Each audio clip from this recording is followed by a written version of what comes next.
Olá, saúde é com a gente. Eu sou Fabiana Silbor e converso com o Dr. Eduardo Castanheira, educador, médico cooperado e reumatologista. Doutor, sua presença é muito importante. Bem-vindo, muito obrigada. Olá, Fabiana. Obrigado pelo convite. Doutor, por favor, na atividade aqui de educação para a saúde, a gente sempre quer aprender um pouco mais sobre as especialidades. O senhor pode me explicar do que trata a reumatologia? Fabiana, o médico reumatologista ele trabalha com as doenças das articulações, que vão envolver com o aparelho locomotor, que vai envolver articulações, músculos, ligamentos e também com doenças autoimunes. É verdade que tem mais de 200 tipos de doenças que estão correlacionados, né, dentro da reumatologia? Sim, é verdade. Na nossa área, a gente tem uma infinidade de doenças, tá? Acometendo tanto articulações, músculos, órgãos internos, e são mais de 200 doenças mesmo. Doutor Castanheira, que a gente escuta muito falar é artrose. Qual que é a diferença de artrite com artrose e o que significam essas duas doenças? A priori, a artrose é uma doença degenerativa. O que é isso? É um desgaste da articulação. A artrose está englobada dentro das artrites. Só que as artrites elas têm outras causas. Por exemplo, lúpus pode cursar com artrite reumatoide, gota e a artrose também. A artrose seria um processo degenerativo. E quando você tem a inflamação no local que a articulação está degenerada, pode virar uma artrite. Ah, doutor, essa tal de gota todo mundo reclama quando tem. Parece que é realmente assim, né? Uma coisa que muita gente acha que é simples, tem umas brincadeiras, tipo muda o tempo. Isso influencia mesmo? Assim, por que popularizou tanto algumas e outras o pessoal não conhece? No caso da gota, por exemplo, quando as pessoas têm, brincam, tem muita coisa em torno disso, mas é uma doença séria. Sim, a gota é um tipo de artrite que é mais comum em homens, tá? É uma das poucas doenças que a gente vai ter que é mais comum em homens, tá? E ela tem muita relação com a alimentação, pode piorar as crises com a diminuição das temperaturas, certo?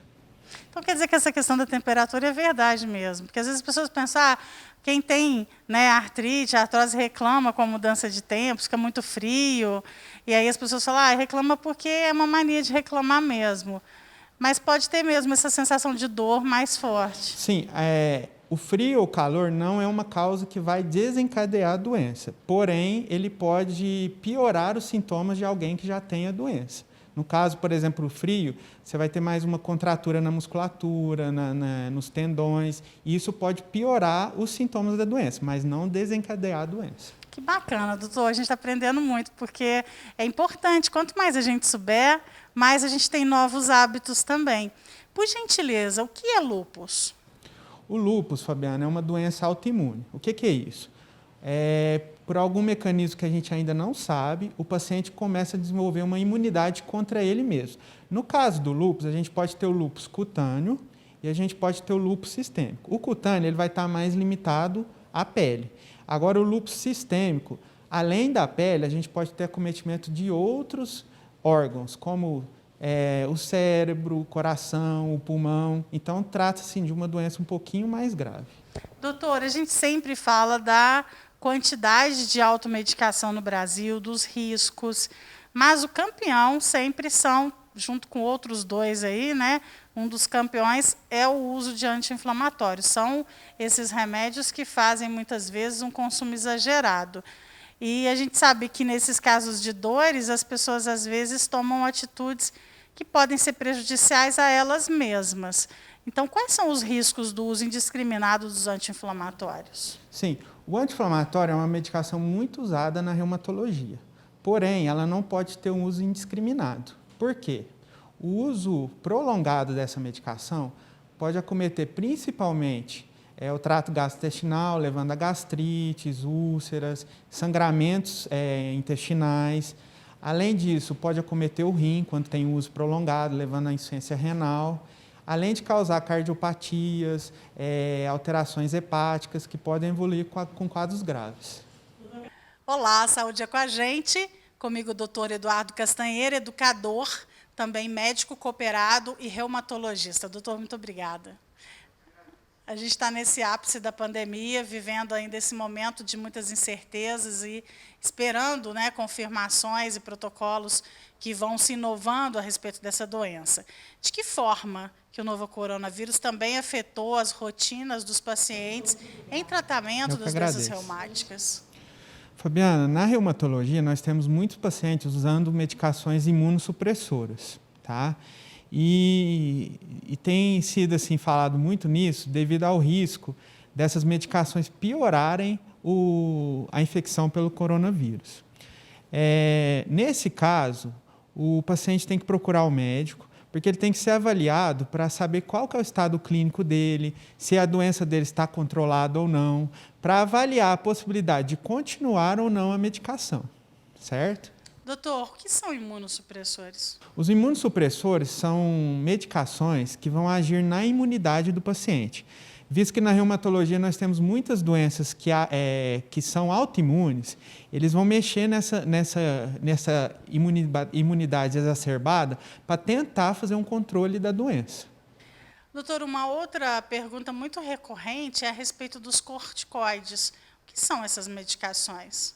Os corticoides, eles são muito usados com ação anti-inflamatória. Diferente desses anti-inflamatórios comuns que a gente vê no dia a dia, os corticoides eles são anti-inflamatórios hormonais. Eles já estão, o nosso próprio organismo já produz eles, certo? Só que são medicações que têm muitos efeitos colaterais, como ganho de peso, risco de diabetes, osteoporose, catarata, hipertensão, tá? Então são medicações que podem ser usadas, mas tem que ser usada com cautela. Doutor Castanheira, além da questão de tomar medicações que agem diretamente na dor, é importante avaliar e investir na mudança de hábitos? Sim, Fabiana. Quando a gente passa as medicações anti-inflamatórios, corticoides, a gente passa um tempo menor pensando na melhora da dor. Mas é importante também que o paciente ele nos ajude introduzindo uma mudança nos hábitos de vida, como na alimentação, atividade física, tá? Atividade de lazer, isso tudo para ter influência na diminuição da dor. Crianças têm reumatismo? Sim, sim. Tem alguns tipos de reumatismo que acometem crianças também. Então não é um adoecimento só de pessoas adultas numa fase de idade aí um pouco mais avançada. Não, nós podemos ter doenças reumáticas desde a infância até aos idosos. Tem algumas doenças que vão acometer faixas etárias mais específicas. Por exemplo, as doenças degenerativas, como o próprio nome fala, são doenças de desgaste. Então, provavelmente vão atingir uma parcela mais idosa da população. E a gente tem as doenças autoimunes, algumas que vão acometer mulheres mais jovens, homens mais jovens. Cada doença tem sua especificidade. De acordo com essa faixa etária. De acordo com a faixa etária. O senhor falou uma coisa interessante também sobre a questão do gênero. O senhor falou que a gota é uma das doenças que acontecem também com as mulheres, mas acometem mais os homens. Tem o contrário, de doenças que acometem mais as mulheres? Sim. Vou dar 2 exemplos de doenças que cometem bem mais mulheres que homens, que é o lúpus e a artrite reumatoide. Interessante. Esse é o doutor Eduardo Castanheira, doutor Eduardo educador, médico cooperado e reumatologista. A gente está aprendendo muito com o senhor, doutor. Muito obrigada. Doutor, a respeito a gente falou um pouquinho, né, do novo coronavírus e de todo esse impacto. Então, muita gente, mais no início da pandemia, começou a ter problemas em manter os medicamentos de uso contínuo. Tendo dúvidas, e a gente viu também uma explosão de fake news, indicando medicamentos preventivos que, né, já passado esse período, mais do que comprovado que não trazem nada disso. Mas aí as pessoas misturam medicamentos achando que não tem problema. Então, por exemplo, ela está tomando um remédio de efeito contínuo, vai tomar um vermífugo, né, porque aquilo ali, para ela, era alguma coisa que significava uma resposta. E há perigo nessas misturas? Né? Sim, sim. Geralmente os pacientes da reumatologia, eles usam muitas medicações assim, que são mais potentes. E essa mistura de medicações sem orientação médica pode ser perigoso, pelos efeitos colaterais, principalmente hepáticos, medulares, certo? Doutor Castanheira, o senhor que está dentro da academia também acompanha a formação de novos especialistas, tem lidado com as novidades científicas, tem evoluído o que há de soluções para os pacientes em tratamento das doenças reumáticas? O que o senhor tem observado que tem acontecido nas últimas décadas, que trouxeram aí um novo alento para quem depende de medicações e uso contínuo? Sim, na reumatologia tem tido muito avanço no surgimento de medicações, principalmente para as doenças autoimunes. Tá? Tem aparecido muitas medicações.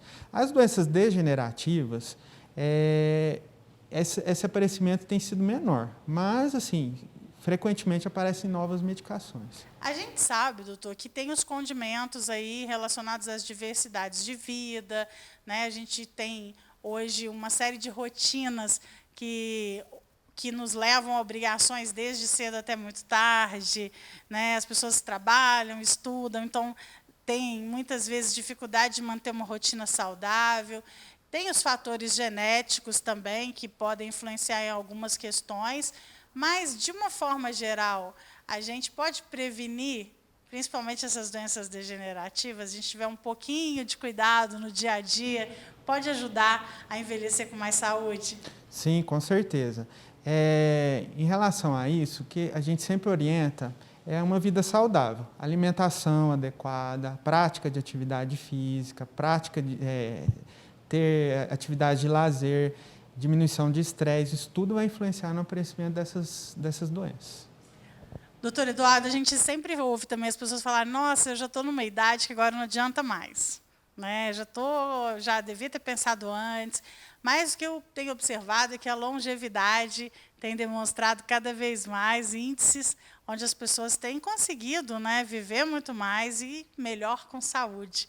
Então, sempre é tempo de buscar o especialista, de fazer uma análise, encontrar oportunidades para melhorar a saúde relacionada a essas questões mesmo das dores, né, que a gente tem, que podem estar relacionadas às doenças reumáticas. Sim, claro, independente da idade, sim, acho que é importante estar procurando, porque a gente sempre vai ter algum meio de estar ajudando os pacientes para estar aliviando essas dores, talvez não curar, mas conseguir pelo menos amenizar e melhorar a qualidade de vida. Oi, saúde é com a gente, eu sou Fabiana Silbor, converso com o doutor Eduardo Castanheira. Doutor, muito obrigada. Doutor é educador, médico cooperado e reumatologista. Doutor, como são os diagnósticos na reumatologia? Eles sempre são muito claros, as informações vêm de uma vez, o paciente apresenta logo todos os sintomas, ou, como algumas doenças, isso depende aí de uma série de fatores? Fabiana, isso vai depender. Algumas doenças, os pacientes já chegam no consultório com uma sintomatologia exuberante, que a gente vai conseguir fechar um diagnóstico. Porém, muitas doenças reumatológicas, os pacientes chegam com sintomas inespecíficos, que às vezes a gente tem que observar a evolução, e isso pode durar algum tempo, até que a gente consiga chegar no diagnóstico. Essas inovações que têm acontecido, a gente tem, né, alguns estudos sendo realizados em várias áreas, como o senhor tem nos ensinado em relação às doenças que ainda não têm uma explicação muito nítida, né, busca-se respostas. Enquanto isso, né, a gente ter bons hábitos, é bom também evitar alguns dos momentos que a gente tem tido mais comum nessa fase desse ano, então, doutor, mais que sempre, que a gente tem ficado muito nervoso, todo mundo muito estressado, e isso impacta em outras doenças, né? No reumatologismo também, quando a gente fala da reumatologia, tem isso, as emoções, os sentimentos podem aí também ser parceiros do adoecimento? Sim, algumas doenças, elas podem aparecer após algum estresse para o organismo, seja esse um trauma, uma infecção, ou um estresse emocional, ou elas podem também, a pessoa já ter o diagnóstico da doença, a doença estava controlada e, de repente, ela tem esse estresse para o organismo e ela reativar a doença. Então, esses fatores podem contribuir, sim, para as doenças reumáticas. Doutor, quais são os exames que são coadjuvantes nesse diagnóstico? Por exemplo, exame de sangue é feito? Aí vai depender da doença, tá? Aí, dependendo da sua suspeita, a gente vai ter ou exames de imagem ou exames laboratoriais. Muitas doenças reumáticas, a gente tem que pedir exames laboratoriais que vão ajudar no diagnóstico, tá? Que são alguns anticorpos, muitas vezes a gente tem que solicitar para ajudar no diagnóstico. É claro que cada pessoa tem seu próprio organismo, isso é muito personalizado, então não dá para a gente ficar fazendo uma receita que sirva para todo mundo. Mas é possível destacar alguns sintomas que talvez a pessoa, ao sentir, ela pense, é melhor eu procurar um reumatologista. Sim. Sim, o principal sintoma que os pacientes procuram um reumatologista é por dor, tá? Dor articular. Dor, inchaço nas articulações, algumas lesões de pele. Esses geralmente são os principais sintomas. Dores musculares, certo? E como a gente também quer, às vezes, prevenir, entender como está, né, o organismo, e pelos desgastes que a gente tem de uma vida nem sempre tão educada como a gente deveria ter, a gente pode procurar o reumatologista também para verificar isso e fazer ali um tratamento preventivo, acompanhar, visto que essas doenças degenerativas é fato que elas vão acometer, porque a gente vê muito sobre as doenças crônicas, né? Então, quanto mais a gente conseguir cuidar para que não haja avanço na doença, melhor para a qualidade de vida do paciente. Sim, é interessante estar procurando um médico reumatologista, que a gente pode fazer orientações, de repente prescrever alguma medicação que não seja para tratamento, mas apenas para prevenção de desgaste articular. Isso é muito importante. Doutor, as informações foram muito importantes. Tudo que a gente aprendeu com o senhor faz parte de uma cultura de educação para a saúde. Aqui a gente tem feito esse trabalho com o objetivo de dar às pessoas muito mais dados, pensamentos aí relacionados a soluções, porque a nossa vontade é para um mundo com mais saúde e menos doenças. E eu sei que o senhor é um idealista, muito vocacionado em cuidar, em querer que as pessoas estejam saudáveis, tem dedicado muito sua carreira nesse sentido. Isso é muito bacana, porque a gente saiu daquela tradição de cuidar da doença, né, para buscar para as pessoas soluções para que elas não fiquem doentes e, se elas estiverem em tratamento, para que elas se mantenham saudáveis com mais qualidade. Parabéns por ter feito dessa forma essa escolha. Nesse momento da pandemia, o senhor se manteve extremamente presente, ativo com os seus pacientes. Isso também foi fundamental para que as pessoas se sentissem mais seguras e mostra toda a vocação da medicina voltada para o indivíduo mesmo, a humanização feita de ciência e de dedicação. E chamar o senhor para outros momentos, porque é um assunto que a gente tem muito para falar, que a reumatologia abre muitas portas, e hoje agradecer por tudo que a gente aprendeu com o senhor. Muito obrigada. Obrigado, Fabiana. Eu que agradeço pelo convite.